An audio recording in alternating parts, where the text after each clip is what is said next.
ಅವರು ಪೊಲಿಟಿಷಿಯನ್ನು. ಈ ಪೂರ್ತಿ ರಾಜ್ಯ ಕರ್ನಾಟಕ ಅಲ್ವಾ, ಪೂರ್ತಿ ಹಿಂದೂಸ್ತಾನದಲ್ಲಿ ಇಲ್ಲ. ಹಿಂದೂ ಇರಲಿ, ಮುಸ್ಲಿಂ ಇರಲಿ, ದಲಿತ್ ಇರಲಿ, ಕ್ರಿಶ್ಚಿಯಾನಿಟಿ ಇರಲಿ, ಎಲ್ಲರಿಗೆ ಸೇರಿಸ್ಕೊಂಡು ಹೋಗೋವನು. ಇವಾಗ ಈ ಫಸ್ಟ್ ಪ್ರೊಟೆಸ್ಟ್ ಅಲ್ವಾ, ಈ ಲಾಸ್ಟ್ ಅನೌನ್ಸ್ ಆಗೋವರೆಗೂ ನಾವು ಪ್ರೊಟೆಸ್ಟ್ ಮಾಡ್ತೀನಿ.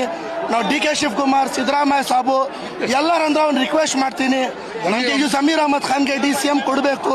ಇಲ್ಲ ಅಂದ್ರೆ ನಮ್ಮ ಪ್ರಾಣ ಹೋಗ್ಲಿ, ಯಾನ್ ಹೋಗ್ತಾರೆ ಹೋಗ್ಲಿ, ನಾವು ನಮ್ಮ ಲಾಸ್ಟ್ ಬ್ರೀತ್ವರೆಗೂ ಪ್ರೊಟೆಸ್ಟ್ ಮಾಡ್ತೀನಿ. ಆಮೇಲೆ ನೋಡೋಣ.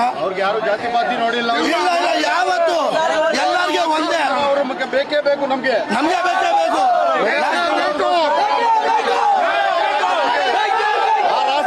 ಬೇಕೇ ಬೇಕು.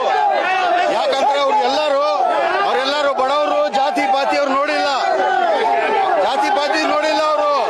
ಅವರು ಒಳ್ಳೆ ಮುಖ್ಯಂಡವರು, ಅವರು ಎಲ್ಲ ಒಳ್ಳೆ ಕೆಲಸ ಮಾಡಿರೋರು.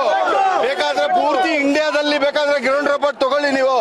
ಬಡವರಿಗೆಲ್ಲ ಅವರು ಇದ್ ಮಾಡಿರೋದು ಅದಕ್ಕೋಸ್ಕರ, ನಮ್ಗೆ ಅಧಿಕಾರಿಗೋಸ್ಕರ ನಾವು ಎಲ್ಲ ಅವ್ರ ಮುಖ ನೋಡಿ ಇದಾಗಿರೋದು. ಆಮೇಲೆ 28 ಏನಾದ್ರು ಹೆಚ್ಚು ಕಡಿಮೆ ಆಗ್ಬೋದು, ಅದಕ್ಕೋಸ್ಕರ ದಯವಿಟ್ಟು ಆ ತಪ್ಪು ಇದ್ ಮಾಡ್ಕೊಬೇಡಿ. ದಯವಿಟ್ಟು ನಮ್ಮ ರಾಜಕಾರಣ ಹೆಂಗ್ ಹೇಳಿ ಮೊದಲು ಹೇಳಿದಿರದ ಅದೇ ತರ ನಮ್ಗೆ DCM ಅವರು ಪಕ್ಷ ಅವ್ರಿಗೆ ಇದ್ದು ಮಾಡ್ಲೇಬೇಕು. ನೀವು ದಯವಿಟ್ಟು ಇದ್ ಮಾಡ್ಕೊಬೇಡಿ.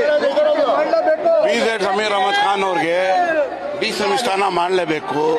ಪೊಲೀಸ್ ಬರಲಿ, ಮಿಲಿಟರಿ ಬರಲಿ, ಎಲ್ಲಿವರೆಗೂ ಹೋರಾಟ ಮಾಡಕ್ಕೆ ನಾವು ತಯಾರು.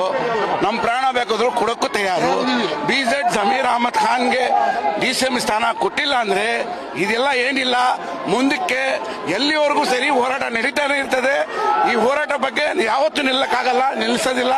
ಈ ಜನ ಪ್ರೀತಿ, ಇದೇನು ಖರೀದಿ ಮಾಡಿ ದುಡ್ಡು ಕೊಟ್ಟಿ ಕರ್ಕೊಂಡು ಬಂದಿರೋ ಜನ ಅಲ್ಲ. ಇದು ಸಮೀರ್ ಅಹಮದ್ ಖಾನ್ ಪ್ರೀತಿಯಲ್ಲಿ ಬಂದಿರೋ ಜನ. ಇದು ಅವ್ರು ಮಾಡಿರೋ ಕೆಲಸಗಳು, ಹಾರ್ಟ್ ಆಪರೇಷನ್ ಇರಲಿ, ಮದುವೆಗಳು ಇರಲಿ, ಏನೇನು ಸಹಾಯ ಮಾಡಿದ್ದಾರೆ ಬಡವರಿಗೆ, ಆ ಬಡವರೆಲ್ಲ ಇವತ್ತು ಬೀದಿಗೆ ಬಂದಿದ್ದಾರೆ.